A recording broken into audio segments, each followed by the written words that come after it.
미국은 소비를 중요하게 보는 이유가 미국 GDP의 70%를 차지하는 부분이 바로 소비 부분입니다. 그런데 이번 1월 미국의 PCE가 발표되면서 여태까지 분위기가 확 바뀌어버렸습니다.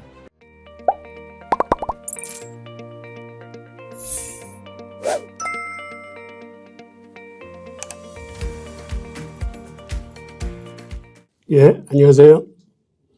홍익희입니다. 오늘은 미 PC 쇼크가 주는 함의에 대해서 한번 알아보겠습니다. PC는 아시다시피 개인 소비 지출의 약자입니다. 왜 연준은 이 개인 소비 지출을 중요하게 여길까요? 우선 연준이 2000년대 들어와서 이 소비자 물가 지수를 어떤 지표를 사용해야 될지를 내부에서 꾸준히 토론을 해왔습니다. 그러다 2012년에 연준의 인플레 목표를 2%로 정하면서 그 기준을 PC로 하자라고 그들이 내부적으로 결정한 바 있습니다. 그럼 연준은 왜 CPI가 아닌 PC를 그들의 인플레이션 목표 지수로 정했을까요? 우선 CPI와 PC 차이를 보면 CPI는 2년마다 품목을 바꿉니다. 반면에 PC는 매 분기별로 품목을 조정합니다. 그 다음 PC가 품목 범위도 훨씬 넓습니다. 그러다 보니까 상황에 빨리빨리 대응하고 품목도 넓은 PC가 실질 물가 지수를 나타내는 데는 더 적합하다고 연준이 판단한 겁니다. CPI는 매달 11일 내외에 발표되는 반면에 PC는 매달 마지막 금요일 날 발표됩니다. 그런데 이번 1월 미국의 PC가 발표되면서 여태까지 분위기가 확 바뀌어버렸습니다. 여태까지는 인플레이션이 둔화되는 추세에 있었기 때문에 이 추세대로라면 올해 하반기 정도에는 심지어 빚도 기대할 수 있겠다라고 생각했던 게 이번에 PC가 지난달 전년 대비 5.3%에서 1월 달에는 전년 대비 5.4%로 경미한 차익이긴 합니다만은 이게 올라가는 통에 그러한 시장의 낙관적인 기대를 무너뜨리고 인플레이션이 그렇게 쉽게 잡히지 않겠구나라는 시장의 찬물을 끼얹었습니다. 이 그래프에서 보시는 것처럼 그간 7.0%에서 꾸준히 내려오던 PC가 2023년 들어서 1월 달에는 다시 위쪽으로 방향을 틀었습니다. 그리고 이 전년 대비가 아니라 전월 대비로 보면 문제는 더 심각합니다. 전월 대비 자그마치 1.8%가 올라서 이 수치는 지난 2년 반 이래의 최대 수치입니다. 그리고 미국은 이 소비를 중요하게 보는 이유가 미국 GDP의 70%를 차지하는 부분이 바로 소비 부분입니다. 그러다 보니까 이 인플레이션 지수를 나타낼 뿐만 아니라 이게 미국 GDP에도 직결되어 있어서 그들이 이러한 개인 소비 지출을 굉장히 중요한 지표로 보고 있음을 알 수 있습니다.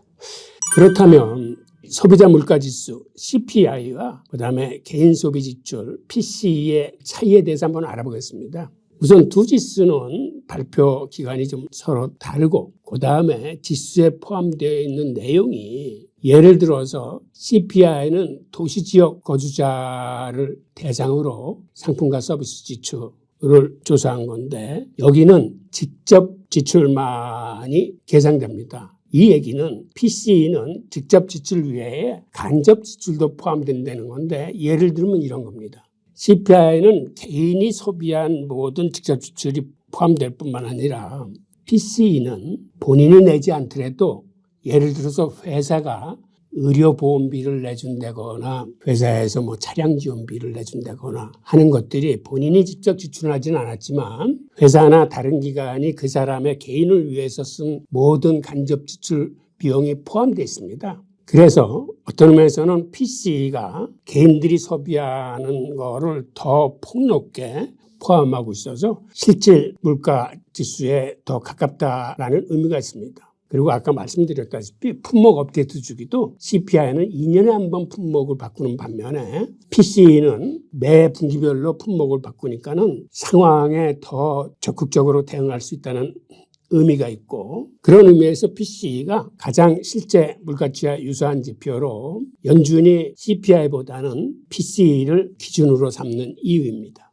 다음에 근원 PC에 대해서 살펴보면 근원 PC도 전년 대비 4.7%가 올랐고 전월 대비로는 0.6%가 올랐는데, 이것도 예상치, 즉 예측치보다는 더 오른 지수가 나오는 통에 시장이 굉장히 이제 가라앉았습니다. 그 다음에 아시다시피 근원 PC라는 건 석유 등 에너지 상품과 식음료를 제외한 핵심 물가를 얘기하는 겁니다. 그러니까 예를 들어서 우크라이나 전쟁이 끝나서 석유 가격이 옛날 가격처럼 그렇게 싸지고, 그 다음에 식음료 가격이 옛날 가격으로 돌아온다 손치더라도 최소한도 이렇게 상당 기간 5% 내외의 물가 지수가 계속될 것이라고 보여지는 게 바로 이 근원 물가 지수입니다. 지금 옆에 그래프에서 보셔도 알겠지만 이게 지금 4.5%하고 5.5% 사이에서 지금 상당 기간 이 박스권에서 계속 진행되고 있음을 알 수 있습니다. 즉, 이 그래프는 어떤 걸 또 이야기해 주냐면, 지난해 레이 달리오와 모건 스탠리가 앞으로 인플레이션에 대한 그 전망을 한 게 있습니다. 그때 이 양반들이 무슨 얘기를 했냐면, 연말 연초에 인플레이션이 좀 잡힐 것 같아서 하향 추세로 내려오다가 인플레이션이 5% 내에서 상당 기간 지속될 거다라는 얘기를 했습니다. 그러면서 무슨 얘기를 했냐면, 문제는 임금 인상이 매년 지금과 같은 인플레이션 수준, 즉 5% 내로 인건비가 올라갈 거기 때문에 그 정도의 인플레이션이 상당 기간 지속될 거라고 지난해 전망을 했는데, 오히려 그 전망이 지금 적중하는 형태를 보이고 있어서 당분간 이 박스권에서 고물가가 장기화될 수 있는 우려를 보이고 있습니다. 다음에 지금 이렇게 PC가 반등한 이유 중에 가장 중요한 거는 이 그래프에서 보이는 것처럼 오히려 상품 물가 지수는 어느 정도 둔화돼서 잡히고 있는데, 반면에 서비스 물가 지수가 계속적인 우상향을 그리면서 계속 올라가고 있습니다. 이 서비스 지수가 올라간다는 얘기는 아까도 얘기한 인건비 상승 등이 주요 요인이 돼가지고 상품이 아닌 이런 서비스, 즉 문화생활이나 레저생활이나 관광이나 이러한 것에 들어가는 돈, 그다음에 의료나 이런 계통에 들어가는 돈은 계속적인 증가를 하고 있다라는 뜻이고, 다음에 이 그래프에서 보면 상품 물가지수가 굉장한 속도로 지금 떨어지고 있는 듯이 보이는데, 이건 사실은 그래프의 착시 현상입니다. 이 떨어지려면 이게 마이너스로 가야 상품지수가 떨어진다는 얘기고, 이거는 떨어진다는 의미가 아니라 상승폭이 굉장히 둔화돼가고 있다라는 걸 의미하고 있습니다. 예를 들어서 예전에는 전년 대비 10% 이상 올랐던 게 지금은 전년 대비 한 4% 정도만 오른다는 의미니까, 그래프는 우하향을 그릴지라도 실질 물가는, 즉 장바구니 물가는 적은 수치이긴 하지만 계속적으로 오르고 있음을 나타내고 있습니다. 그 다음에 전년 대비가 아니라 전월 대비로 보더라도 지금 지난 2개월간 0.2%, 그 다음에 0.4%, 그리고 지난 1월 달에는 0.6% 이렇게 지속적으로 올라가는 수치가 빨라지고 있습니다. 즉, 이 얘기는 앞으로 근원 물가 지수는 쉽게 잡히지 않을 수도 있다라는 이러한 거를 의미하고 있습니다.